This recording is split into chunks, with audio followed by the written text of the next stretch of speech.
उत्तर भारतीय महासंघ के अध्यक्ष के उर्फ करीम खान आज हमारे साथ में है और हम ये जानना चाहते हैं कि चुनावी बिगुल महानगर पालिका का बच चुका है, क्या आप लड़ने का इरादा रखते हैं?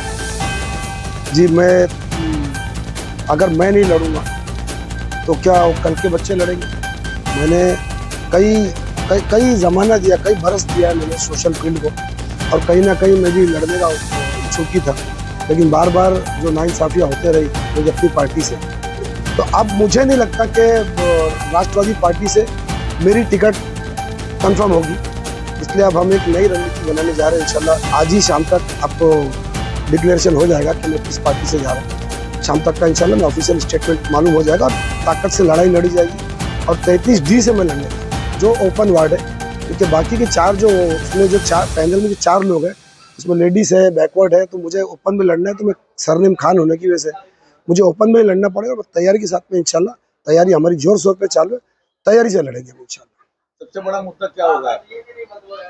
यार समझ में मुद्दे पे अगर बात करेंगे तो मेरे ख्याल से शायद आपकी MB भी छोटी पड़ेगी और न्यूज़ बहुत लंबी हो जाएगी। मुद्दे तो इतने सारे हैं और अब चुनावी बिगुल बच चुका है, इसलिए अब रोज एक मुद्दे, नए नए मुद्दे जो सच में जो बुनियादी सहूलतें हैं जो हमारे शहर को नहीं मिली आज तक का। मैं भी इसी शहर का वासी हूँ और आप लोग भी इसी शहर के वासी हैं। ठीक है, आप लोग साफी, लेकिन आप लोगों को भी पता है कि शहर के हालात क्या है, क्या क्या मुद्दे हैं। आज जब भी इलेक्शन आता है तो लोग JCB लेकर के गटर साफ करना चालू कर देते हैं। क्या सिर्फ गटर साफ करना ही मुद्दा है? क्या आप लोग ये मानते हैं कि इस गटर पे JCB का बकेट डाल के थोड़ा सा कचरा निकाल के फोटो मार लेना, क्या यही एक मुद्दा है? क्या बुनियादी सहूलतों में सारा खाली गटर ही नाला आता है क्या?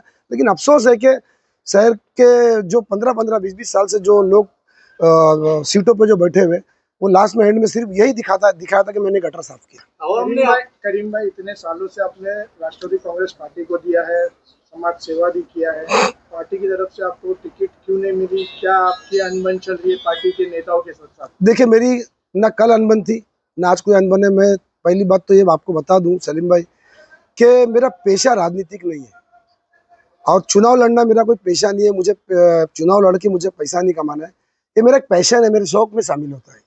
और चूंकि मैं सोशल आदमी हूँ, इसलिए सोशल होने की वजह से सोशल जो फील्ड होती है ऑटोमेटिकली कहीं ना कहीं पॉलिटिक्स में और नेतागिरी में तब्दील होती है। मैं कल भी सोशल आदमी था, मैं आज भी सोशल आदमी हूँ और मैं लड़के अगर नगर सेवक बनता हूँ तो मैं आने वाले कल में भी ऐसे ही रहूंगा जैसा मैं आज आपके सामने इंशाल्लाह पार्टी की तरफ से टिकट क्यों नहीं मिल रही है आपको? जब आप बता रहे हो कि मैं विपक्ष में लड़ूंगा या कोई दूसरी पार्टी से, तो पार्टी की तरफ से आपको टिकट क्यों नहीं? जी देखिए, 29 नंबर वार्ड की अगर आप देख रहे हैं कि जिस वार्ड में हम बसते हैं, जिस वार्ड में अभी फिलहाल हम बैठे हैं, तो 29 नंबर वार्ड का ऐसी धज्जियां उड़ा दी गई है परिसीमन में। जो परिसीमन हुआ है अभी फिलहाल 2-3 महीना पहले, तो इसको खत्म कर दिया गया है। यानी यहाँ पे मुस्लिम कैंडिडेट के लिए जगह बची नहीं है। अब ले दे करके जगह बची है 33 नंबर वार्ड, जहाँ पर एक बड़ा भैया बेल्ट आता है और मैं जिस समाज से आता हूँ, जिस समाज से मैं लीड करता हूँ, एक बड़ा परसेंटेज आ रहा है। अब अगर मैं 33 नंबर की बात करता हूँ तो 33 नंबर में भी 4 का पैनल है, जिसमें एक ही सीट ओपन है और मेरा सरनेम खान होने की वजह से मैं 33 नंबर ओपन में ही लड़ पाऊंगा।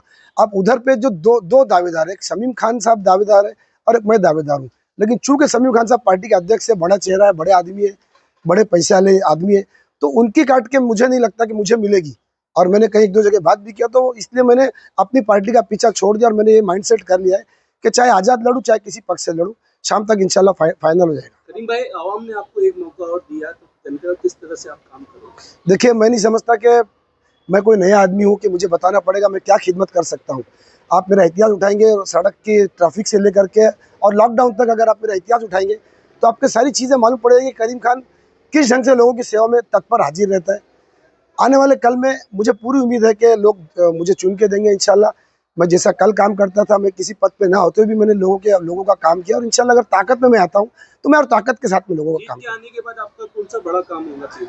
3 बड़े काम कौन से करेंगे? जी, सबसे पहले तो मैं ट्रैफिक के मुद्दे पे, जो मेरा खुद का एक मुद्दा रहा है ट्रैफिक, मैं सबसे पहले तो ट्रैफिक के लिए इंशाल्लाह मैं आपको बताता चलूँ, हालांकि बाइट बहुत लंबी हो जाएगी आपकी। ट्रैफिक के लिए जो मैंने एक ट्रैफिक फ्री मुमरा टीम बनाया था, इकबाल भारती साहब सामने मौजूद है, सलीम भाई सामने मौजूद है, और सारे शहर ने देखा था, सारे डिपार्टमेंट ने देखा था कि मैंने किस तरीके से काम किया था। और ट्रैफिक एक बहुत बड़ा नुकसान है हर इंसान के लिए। कोई कॉलेज जाने को फंसता है, कोई एयरपोर्ट जाने को फंसता है, कोई दवा के लिए फंसता है, कोई ऑफिस जाने के लिए फंसता है, कोई अपनी कोर्ट की तारीख पे जाने के लिए फंसता है। तो ट्रैफिक में जब लोग जाम हो जाते हैं तो उसके सारे काम उनके खराब हो जाते हैं। तो सबसे पहला काम तो मेरा होगा कि ट्रैफिक की अमल दरामद में किस ढंग से कर सकूँ, इंशाल्लाह सबसे पहला काम मेरा ये होगा। सवाल 33D जो आप जिस वार्ड से लड़ेंगे उस वार्ड में कितना विकास हुआ है या नहीं हुआ है आपके हिसाब से? जी, विकास की अगर आप बात करेंगे तो विकास के नाम पे मैं बड़े अफसोस के साथ बोलना चाहूँगा कि सिर्फ सड़कें बना देना, कंक्रीटीकरण कर देना, ये विकास नहीं है। अगर आप सड़कों का कंक्रीटीकरण को विकास कहते हैं तो आप मेरे साथ चलिए, मैं आपको ऐसे ऐसे गांव में पहुंचा दूंगा, इसी महाराष्ट्र में, मैं दूर नहीं जाऊंगा, इसी महाराष्ट्र में मैं आपको ऐसे ऐसे गांव में पहुंचाऊंगा जिस सड़क पे शायद 2 दिन में एक गाड़ी जाती है, लेकिन वो रोड भी कंक्रीट है, वो रोड भी कंक्रीट है, जहाँ पे जिला परिषद, नगर परिषद जहाँ लगता है। तो कोई इतना बड़ा काम नहीं हुआ है। देखिए, कंक्रीटीकरण जब हम महानगर पालिका के अंडर में आते हैं तो कंक्रीटीकरण कोई बहुत बड़ा विकास नहीं है। अब मैं आता हूँ, अगर आप विकास की बात पूछते तो हर नगर सेवक और हर सोशल आदमी विकास सड़क और नाले और गटर को बोलता है, मैं इसको विकास नहीं बोलता। जब हम महानगर पालिका के अधीन आते हैं, जब हम टैक्स पेयर है महानगर पालिका के, तो महानगर पालिका को हमको सड़क भी बना के देना है, हमको पानी भी देना है, हमको स्ट्रीट लाइट भी देना है और हमारी गटर भी साफ करना है। जो हमारे नगर सेवक, जो पिछले जो लोग थे, जो यही डंका पीटते कि मैंने सड़क बनाई, मैंने नाला साफ करा, असल में मैं इसको विकास ही नहीं मानता। करीम भाई, इलेक्शन आता तो वादे तो सब करते हैं, इलेक्शन जाने के बाद सब वादे खत्म हो जाते ये जनता को सोचने और समझने की जरूरत है इस टाइम पे। आज जो मैं सुखबुघाट मुमरा में जो मैं देख रहा हूँ बदलाव की, और जेन जी जो नौजवान बच्चे और छोटे छोटे बच्चे भी, आज मैं देख रहा हूँ कि उनको आज तब्दीलियाँ चाहिए और मुझे पूरी उम्मीद है कि इस टाइम पे मुमरा बदलाव करने जरूर जा रहा है। हैं। एजुकेशन पे किस तरह से काम करोगे? एजुकेशन बहुत बड़ा माइनस पॉइंट है, खासतौर से पर प्रांतीय और माइनॉरिटी एरिया के लिए। इंशाल्लाह हम एजुकेशन पे बड़े पैमाने पे इंशाल्लाह मेहनत करेंगे। आखिरी सवाल 33D से यहाँ की स्थानीय जनता से करीम खान की क्या अपील है? मेरी अपील यही है, सभी से हाथ जोड़ के अपील है कि मैंने बहुत साल तक सेवा की आपकी, एक बार मुझे मौका दो।